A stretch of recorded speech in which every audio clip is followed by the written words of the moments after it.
तो भाई सारे ना राम राम। इस वीडियो में मैं बताऊंगी कि यूएसए और यूके के इंटरव्यू में क्या डिफरेंस है और कितना कौन सा कितना मुश्किल और कितना हार्ड हुआ है और उसका प्रोसेस, फाइलिंग प्रोसेस और के कुछ रिक्वायरमेंट उनकी रही थी मेरे टाइम पर। मैं अपना एक्सपीरियंस शेयर करूंगी। मैंने 2021 में यूएसए की फ़ाइल लगाई थी और मैंने 2023 में यूके की फ़ाइल लगाई थी। 2023 में नहीं, 2022 में लगाई थी। तो मैंने 2022 में यूके की फ़ाइल लगवाई थी। तो इस टाइम मैं हूँ इंग्लैंड, यूके। तो मैं यूएसए क्यों नहीं गई जबकि मेरा इंटरव्यू क्लियर हो गया था? क्या रीज़न रहा, मैं सारी चीज़ें इसमें बताऊंगी। तो मेरे साथ बने रहना और शायद ये वीडियो आप लोगों के लिए इंफॉर्मेटिव रहे। और जो चीज़ आपने अच्छी लगे हैं, शायद मैं बहुत सारे क्वेश्चंस के बारे में ऐसा बताऊं कि कौन कौन से क्वेश्चन मेरे से पूछे गए थे और कौन कौन से क्वेश्चन ज़रूरी हैं। तो आप मेरे साथ बने रहे। तो इस वीडियो में मैं पूरे यूके के और यूएसए के बारे में बताऊंगी और मैंने कहाँ पे फाइल लगाई थी और मेरा एजेंट कैसा था, उन्होंने मेरी किस तरह हेल्प करी। तो वो सब मैं इस वीडियो में बताऊंगी। तो भाई सारे ना राम राम। इस टाइम में हूँ इंग्लैंड और मैं इस वीडियो में बताऊंगी कि मेरे यूएसए का इंटरव्यू क्लियर होने के बावजूद भी मैं इंग्लैंड क्यों आई और यूएसए के इंटरव्यू में मेरे से कौन से क्वेश्चन पूछे गए थे और इंग्लैंड के जो इंटरव्यू में मेरे से कौन से क्वेश्चन पूछे गए थे और कौन कौन से क्वेश्चन इंपॉर्टेंट हैं दोनों के इंटरव्यू में। और के फाइल प्रोसेस रहा था, मेरी कौन सी यूनिवर्सिटी थी, के क्वेश्चन थे, और मैंने आइल्स या पीटी करी या नहीं करी, या आइल्स या पीटी ज़रूरी है या नहीं है। मैं सारी चीज़ें इस वीडियो में बताऊंगी। तो सबसे पहले मैं शुरू करूंगी यूएसए के बारे में। मेरे के यूएसए मेरा इंटरव्यू कब क्लियर हुआ और कब मैं क्यों नहीं गई वहाँ, और मैंने आइल्स पीटी करी या नहीं करी। तो सबसे पहले तो मैंने 3-4 यूनिवर्सिटियों में यूएसए की अप्लाई करा था। तो मेरी I-20 नहीं आई थी। तो मेरा एक यूनिवर्सिटी में I-20 आई थी, उसका नाम पता नहीं क्या है, तो वो डजेंट मैटर। तो मैं इस मानू बताऊंगी कि क्योंकि यूनिवर्सिटी किसी की भी कोई भी हो सके, तो मैं इस मानू बताऊंगी कि मेरे से कौन कौन से क्वेश्चन पूछे गए थे। I-20 आने के बाद मेरी अपॉइंटमेंट बुक हुई थी। तो अपॉइंटमेंट दिल्ली, कुरुक्षेत्र, मुंबई, कोलकाता, या दूर हैदराबाद, दूर दूर की अपॉइंटमेंट मिल रही थी, लेकिन मैंने पास वाली अपॉइंटमेंट ली थी, दिल्ली की ली थी। मेरा इंटरव्यू दिल्ली हुआ था और दिल्ली इंटरव्यू होने के बाद उन्होंने मेरे से 4-5 क्वेश्चन पूछे थे। मैं क्वेश्चन के थे कि अपना स्पॉन्सर कौन कर रहा है, हु इज़ योर स्पॉन्सर। तो मैंने कहा था कि मेरे पेरेंट्स मेरा स्पॉन्सर कर रहे हैं। उसके बाद उन्होंने कहा था कि आप कौन से स्टडी के लिए जा रहे हो और आपके पास कितने फ़ंड है, जॉब एक्सपीरियंस है या नहीं है। तो ये 4-5 क्वेश्चन पूछने के बाद उन्होंने मेरा जो पासपोर्ट है अपने पास रख लिया था और मेरा वीज़ा क्लियर हो गया था। तो उसके बाद कुछ ऐसी सिचुएशंस हुई कि मैंने कैंसिल कर दिया। मैंने यूएसए नहीं जाना क्योंकि वहाँ का क्राइम रेट भी बहुत ज़्यादा है, लेकिन फिर मैंने कैंसिल कर दिया था। उसके बाद मैंने सोचा कि मैं कहीं और का लगाऊंगी। पहले मैंने तो सोच लिया मैं जानती ही नहीं, तो उसके बाद मैंने सोचा कि कहीं और का लगवाऊंगी। तो मैंने आइल्स पीटी करना शुरू करा। तो मैंने पीटी के बारे में सोचा कि पीटी का स्कोर जल्दी, रिज़ल्ट जल्दी आ जाए, विद इन 2 और 3 डेज़, और some time on the day, मतलब सेम डे भी आ जाए। तो इस करके मैंने पीटी करना स्टार्ट करा, लेकिन मैंने पीटी का एग्ज़ाम नहीं दिया। मैंने 1-2 हफ्ता, 1 महीने के लगभग मैंने उसकी तैयारी करी। मैंने सिर्फ बेसिक चीज़ें, क्योंकि मैं साथ में जॉब भी कर रही थी, मैं प्रॉपर जा नहीं पाऊँ थी सेंटर पर। तो मैंने नॉर्मल सी बेसिक सी नॉलेज ली कि पीटी होगा क्या है और उसका पेपर किस तरह होएगा। तो मैंने उसका पेपर नहीं दिया। तो मैंने मेरे एजेंट थे, मैंने उससे पहले काफ़ी एजेंटों से फ़ोन कराया कि मैंने बिना आइल्स पीटी के अपना इंटरव्यू देना है, चाहे वो किसी भी कंट्री का हो, मैंने फ़ाइल लगवानी। तो मेरे से सब एजेंटों ने यही सलाह दी कि अपना आइल्स पीटी करो तो आप किसी भी अच्छी कंट्री में जा सको। तो उसके बाद मैंने मेरे उसी एजेंट ते फ़ोन करा जहाँ ते मैंने यूएसए की फ़ाइल लगाई थी। उन्होंने भी स्टार्टिंग में मेरे से मना कर दिया कि नहीं हिमांशी, आइल्स पीटी करो, कम से कम 62 स्कोर आना चाहिए। तो मैंने कंटिन्यूसली मैंने सोचा चलो प्रैक्टिस करूं और बेहतर करूं अपने आप ना। तो उसके बाद तो अपने आप ही वीज़ा आ ही जाएगा किसी ना किसी कंट्री का। तो उसके थोड़े दिन बाद जब मैं रोज़ देखा करूँ थी, आज इसका वीज़ा आ गया, आज उसका वीज़ा आ गया। जो लोग मेरे साथ तैयारी कर रहे थे यूएसए की, तो कोई इंग्लैंड चला गया, कोई स्विट्ज़रलैंड चले गया, कोई कहीं चले गया। तो मतलब सारे बच्चे चले गए। तो मैं बहुत ज़्यादा टेंशन में थी कि मैं क्या करूँ।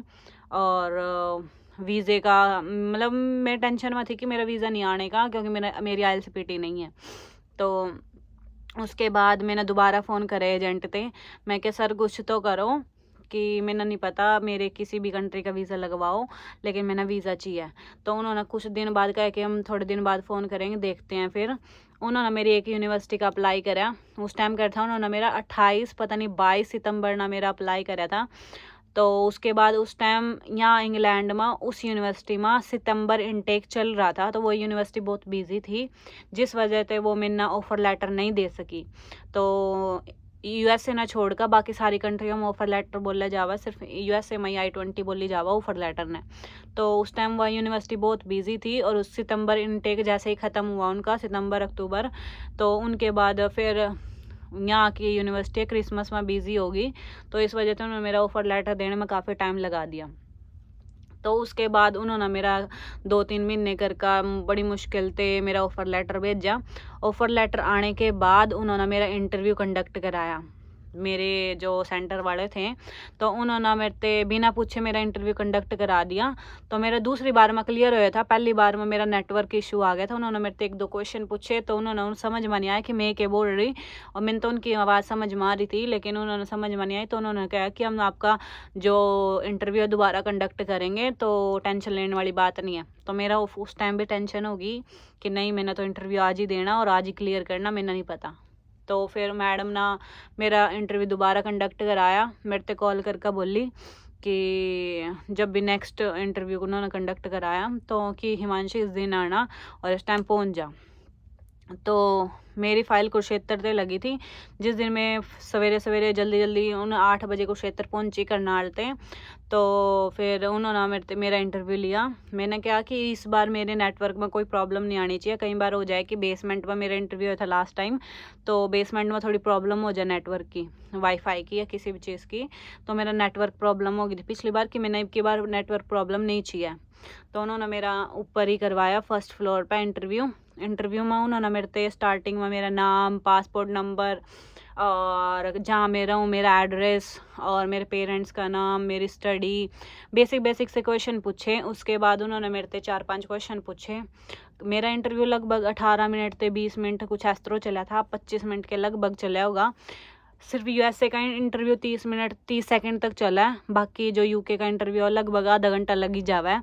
वो डिपेंड करा बच्चे की कम्युनिकेशन स्किल पे। तो मेरा चला था 20-25 मिनट चला होगा आराम से। तो उन्होंने मेरे से पूछा कि आपका पासपोर्ट कब अप्लाई होया था। तो मैंने कहा था 2019 में अप्लाई होया था। तो मैंने 2019 में मेरा पासपोर्ट मेरे पास आ गया था। तो उन्होंने कहा था कि इस टाइम 2022 लग रहा है, तो अब तक आप ना जो अपना पासपोर्ट है, तो अब तक कहीं का वीज़ा क्यों नहीं लगवाया। तो मेरे लिए बहुत कॉम्प्लिकेटेड क्वेश्चन था, तो मैंने भी नहीं समझ में आया कि मैं इसका क्या जवाब दूँ। तो मैंने उन्होंने कहा कि जैसे तो बाकी के ID कार्ड हो में, जैसे आधार कार्ड हो गया या हमारे जो बेसिक आइडेंटिटी कार्ड्स हो गए, जो नॉर्मली ID के रूप में हम यूज़ करें। तो मैंने कहा कि पासपोर्ट भी एक ID है। तो मैंने एज ID अपना पासपोर्ट अप्लाई करा था, और जिस टाइम मेरा पासपोर्ट अप्लाई करा था, तो उस टाइम मैं BCom कर रही थी। तो मैंने क्या, मैं BCom छोड़कर नहीं जा सकूँ थी, तो इस करके मैंने कहीं का अप्लाई नहीं करा। जैसे ही मेरी BCom ख़त्म हुई, तो हर एक यूनिवर्सिटी और कॉलेज में फाइनल ईयर में कुछ कंपनियाँ आवा बच्चों ना अपॉइंट करन। तो उस टाइम मेरी यूनिवर्सिटी में भी, सॉरी कॉलेज में भी कुछ कंपनियाँ आई थी। तो मैंने 1-2 साल काम कराया वहाँ। तो मैंने उन तेन कहा कि मेरा नूनू करका मेरी यूनिवर्सिटी सिलेक्ट हो गई थी, मैं मतलब मेरी यूनिवर्सिटी में तो मैं सिलेक्ट हो गई थी कंपनी के थ्रू। तो मैंने वहाँ थोड़े दिन काम करा। तो उसके बाद उन्होंने मेरा यू क्वेश्चन पूछने के बाद उन्होंने कहा कि तेना के पसंद है, के करना पसंद है। तो मतलब म्यूज़िक, कुकिंग या कुछ भी चीज़ तेना के पसंद है। तो उनका अगला क्वेश्चन ये था। तो हाँ, नहीं, उन्होंने मेरे तेन पूछा था what is your daily schedule, मतलब कि डेली बेसिस पर के करो। मैंने क्या कि मैं सुबह उठूँ, ये मतलब मैंने सब कुछ बताया कि मैं ये करूँ फिर ये करूँ, कि फिर उन्होंने कहा, मैंने उसमें बीच में बोल दिया था कि फिर मेरी मम्मी की हेल्प करूँ या मेरी सिस्टर की हेल्प करूँ कुकिंग में। तो उन्होंने मेरे से उसी वो एक ही चीज़ पकड़ ली, वही पकड़ कर वो पूरी लंबी खींच दी। उन्होंने पूछा कि अच्छा कुकिंग करो, कुकिंग करना पसंद है? मैं कहा हाँ कुकिंग करना पसंद है। तो उन्होंने कहा कि कुकिंग में क्या पसंद है? मैंने कहा इंडियन फूड पसंद है, मैं कर लूँ, कुक भी कर लूँ। तो उन्होंने कहा अच्छा तो के कुक कर लो, के बनाना पसंद है। और ऐसा मतलब ऐसे इसी तरह रिलेटेड एक चीज़ ना पकड़ कर उन्होंने खींच दिया।